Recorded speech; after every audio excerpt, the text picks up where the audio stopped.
সালামু আলাইকুম। অনেকেই বলেন যে ইসরায়েল হচ্ছে আমেরিকার একটা ঘাঁটি, ইসরায়েল হচ্ছে আমেরিকার একটা প্রদেশ, যার কারণেই ইসরায়েল মানে কি ইসরায়েলের যতই টাকা পয়সা লাগুক, যতই বিমান লাগুক, অস্ত্র লাগুক, মানে সব কিছু ঢেলে উপরে দেয় হচ্ছে আমেরিকা ইসরায়েলকে বাঁচানোর জন্য। বুঝতে পারছেন? অনেকেই বলে ইসরায়েল হচ্ছে আমেরিকার একটা অলিখিত অঘোষিত একটা সামরিক ঘাঁটি। কারণ বিশ্ব শাসন করার জন্য মিডল ইস্টের যে তেল এবং গ্যাস রয়েছে তার উপর আধিপত্য, কন্ট্রোল এবং নিয়ন্ত্রণ রাখার জন্য ইসরায়েলকে আমেরিকার প্রয়োজন। যার কারণেই আমরা কি এই আমেরিকা ইসরায়েলকে তার জীবনের থেকে বেশি মূল্যবান মনে করে। অর্থাৎ নিজের দেশের মানুষ বাঁচুক অথবা না বাঁচুক, ইসরায়েলকে বাঁচাতে হবে, ইসরায়েলকে সামরিক শক্তি দিয়ে সাজাতে হবে। ইসরায়েলের যত টেকনোলজি, যত ধরনের সহযোগিতা আমেরিকা ইসরায়েলকে করে থাকে। এটা অনেকেই বলে যে, আবার অনেকেই বলে যে না, ইসরায়েল হচ্ছে আমেরিকাকে কন্ট্রোল করে। আমেরিকার যত টেকনোলজি, যত টেক কোম্পানি রয়েছে, যত বড় বড় লোভী সংস্থা রয়েছে, অর্থাৎ যারা ঘুষ ঘাস দিয়ে কাজ করে, বিশ্বের সব টেক কোম্পানিগুলো ইসরায়েল মানে নিয়ন্ত্রণ করে। আপনারা দেখেন যে বিভিন্ন বড় বড় বিজ্ঞানী, বড় বড় যে সায়েন্টিস্ট বর্তমানে যে অবদান সেটা ইসরায়েল থেকে। অর্থাৎ টেকনোলজি মানে ইসরায়েল, ইসরায়েলের গোয়েন্দা সংস্থা মোসাদ, তাই আমেরিকাকে কন্ট্রোল করে। অনেকেই বলে যে না, ইসরায়েলই আমেরিকাকে কন্ট্রোল করে। বুঝতে পারছেন?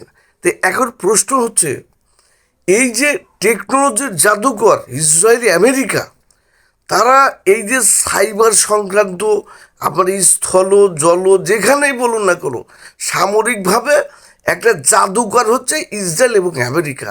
সেই দুটি রাষ্ট্র এবং তার মিত্ররা, বুঝতে পারছেন, এই যে হামলা চামলা নিষেধাজ্ঞা এটা সেটা দিয়ে ইরানকে কাবু করতে পারলো না, ইরানের সেই রিজিম চেঞ্জ করতে পারলো না, ইরানের তেল এবং গ্যাসের উপর কন্ট্রোল প্রতিষ্ঠা করতে পারে নাই।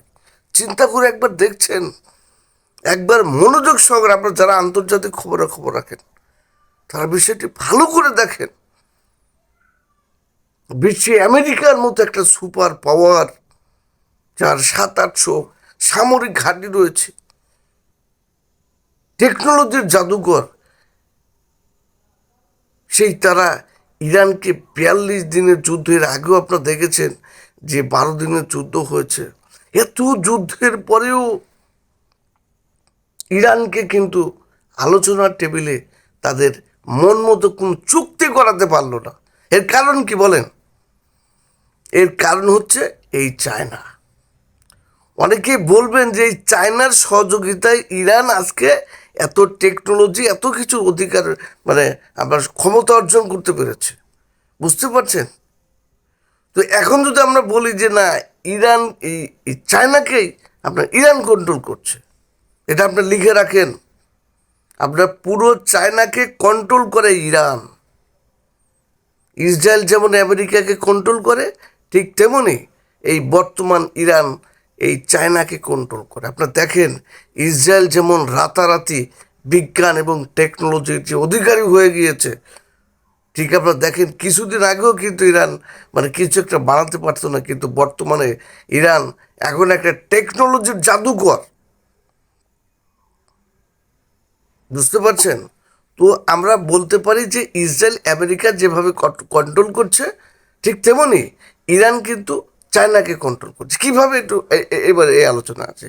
আপনারা দেখেন, এই আপনার এই চায়না, তাদের যে পৃথিবীর এমন কোনো বাজারে পাওয়া যাবে না এমন কোনো ডিভাইস, বিভিন্ন টেকনোলজি, বিভিন্ন মানে আপনার এই প্রযুক্তিগত যে সামগ্রী, তারা বিশ্বে কিন্তু প্রত্যেকটা দেশের বাজার কিন্তু একবার আটকে ফেলেছে, ধরে ফেলেছে খামচাতি।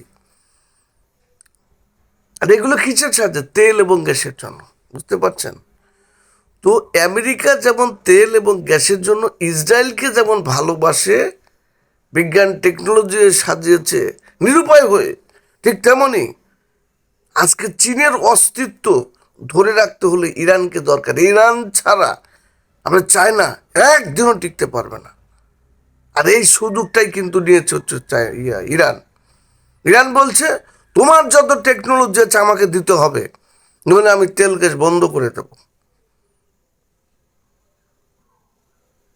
আপনার ইরানের তেল এবং গ্যাস ছাড়া আপনার চায়নার টেকনোলজি রাতের অন্ধকারের মতো খুঁটখুঁটে, বুঝতে পারছেন?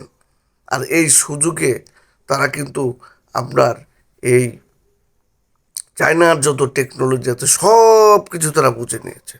এবং চীনও সুন্দরভাবে ওই আমেরিকা যেমন ইসরায়েলকে দিয়েছে, চায়নাও ইরানকে দিয়েছে এবং দিতেই থাকবে। তো কাজেই আমরা যেটা মেন বিষয় বলতে চাই, ইসরায়েল এবং ইরানকে আমরা বার্তা দিতে চাই, বা আমেরিকা এবং চায়নাকে আমরা বার্তা দিতে চাই, সেটা হচ্ছে আপনার যুদ্ধের মাধ্যমে ইসরায়েল এবং আমেরিকাকে আমরা বলবো যে সামরিক ভাষায় ইরানের সাথে আর কথা বলবেন না। সামরিকভাবে আমরা যদি ইসরায়েল আমেরিকা ইরানের সাথে কথা বলে, তাহলে সেই ক্ষেত্রে কোনো সমস্যার এখানে সমাধান হবে না। এখানে কূটনৈতিকভাবে, মানবিকভাবে, মিডল ইস্টের শান্তির জন্য, বিশ্বের শান্তির জন্য আলাপ আলোচনা এবং কূটনৈতিক প্রচেষ্টা চালাতে হবে। সামরিক ভাষায় হয়তো ইরানের সাথে আর পারা যাবে না।